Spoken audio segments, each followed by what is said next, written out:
What's up, guys? Welcome back to another training, and this training is it really necessary to do 10, 20, 30, or 40 wholesale deals a month to hit your financial goals? I think there's a lot of people that will say, yes, absolutely, Justin, we need to get to 20, 30, or 40 deals a month. I want to be able to buy the cars I want and the watches I want and the houses I want and live this lifestyle. We need to be able to do that many deals to do that. Well, I'm gonna actually reframe that for you guys. Now, there's three phases of wholesaling business. You have the launch phase where you're just getting started and trying to figure out where you should be marketing and whether you should be door knocking or cold calling, etc. And you also are starting to get some traction. You're doing some deals and just doing as much as anything you can to really get deals done. That's the launch phase. By the way, if I've not told this to you before on any of my trainings, I don't really believe the launch phase has an ending spot. The launch phase absolutely can last for years, and that's okay, right? Because I think this place of growth, which is the second phase of a wholesaling business, is arguably overplayed, right? Because here's the reality. You don't need to be able to make it a vanity scenario where you're saying you're doing 20, 30, 40, 50, 80 deals a month for the vanity of it. Most people are growing because they want to be able to pound their chest saying they've been able to build this big business. They have so-and-so employees, they have the office. But here's what they also have. They also have operational cost. Trust me, take it for someone who has been there. Built an office of 20 plus people, had people on salary, had the offices, had all the operational costs you could possibly think of, and was doing 20 plus deals each and every month. Now, it sounds great on YouTube to say I do 20 plus deals each and every month. It sounds great on Instagram and Facebook and all of that. But guess what? I currently am doing anywhere from 10 to 20 deals every single month without any marketing budget or any operational cost. So I challenge you to think differently. I challenge you to think differently than maybe how you were taught. Not sure whether you've had any formal coaching by any of the coaches out there or gurus out there, but I will tell you, I'm gonna ask you to think differently. I don't believe you need to grow in the old school way of growing. They want you to hire lead managers, acquisitions managers, disposition managers, and so many other positions. I don't believe most, if not all, wholesalers need to do that, especially need to do that in the first year, 2 or 3. You can continue to do a high volume of deals and continue to make good profit without having that growth that so many others say that you need to have. I define growth not just by the personnel that you have, by the people you have, by the employees you have, by the office space you have, by what markets you're jumping into. I define growth as having high profitability by doing less work. That is growth. That is how I define growth.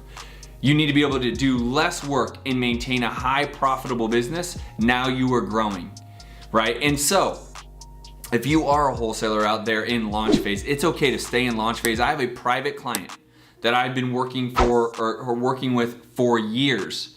In fact, maybe I work for this private client. He's awesome.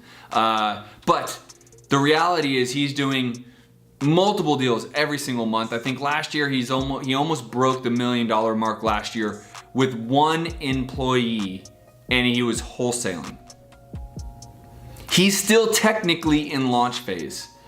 I would make the argument for those of you either watching this that are just getting started, maybe you've done a handful of deals, or maybe you're on that precipice of like, I want to grow and I want to scale. I love that idea and I want you to do it too. But I also can make the almost, if I looked deep inside your business, I can make the damn sure bet.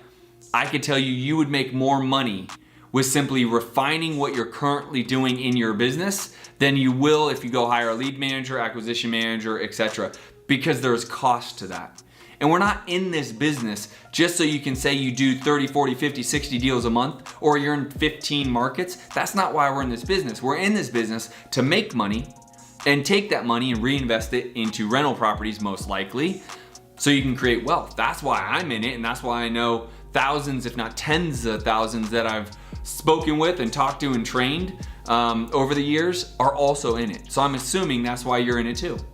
So again, reframe how you're thinking about growth. I don't believe it's about people, office spaces, or markets. Those are the big three that most educators are talking about. You need to grow and scale, and you need to open up markets. You need to hire lead managers, acquisition managers, disposition managers. You need to hire and grow. Why don't you become more efficient at what you got going and be able to be more profitable, and then you don't really need to grow. If I could tell you, I know people that are doing multiple seven figures, but they're netting barely 200 grand in their pocket every year, would that make sense to you? Why would you do that? Well, most rational people would say you don't do that. You wanna, if you're gonna make and gross $2 million, you wanna be able to put a decent amount, I'm gonna argue 20 to 30% into your pocket, right? And if you're not doing that, then you need to become more efficient because your operational costs are way too high. So again, should you grow? Should you be growing or in growth phase? The choice is yours, but I ultimately believe staying in launch phase for a significant amount of time is absolutely okay, and you need to reframe what you believe growth is. Because growth to me, how I define growth is being able to do as many deals, as much work, or as many deals and as much profit without as much work, which means you're becoming more and more profitable, right? If you can do that, then you're starting to grow, and that's when it can get exciting. So hopefully this finds you guys well. If you're liking what I'm doing on these videos, hit the like button. If you haven't subscribed, please subscribe. Also, if you are trying to get into the private closed Facebook group that I have all of my Science of Flipping Academy members in, you need to go to the scienceofflipping.com. Simply go request to be in the group right there on the webpage. We will get you into that group and happy to help you guys out. I hope this helps. Again, any and all resources that we have are here below in the comments section. Please check out the comment section. Give us a like, ask me your questions. Hopefully this finds you well. See you guys on the next training. Peace.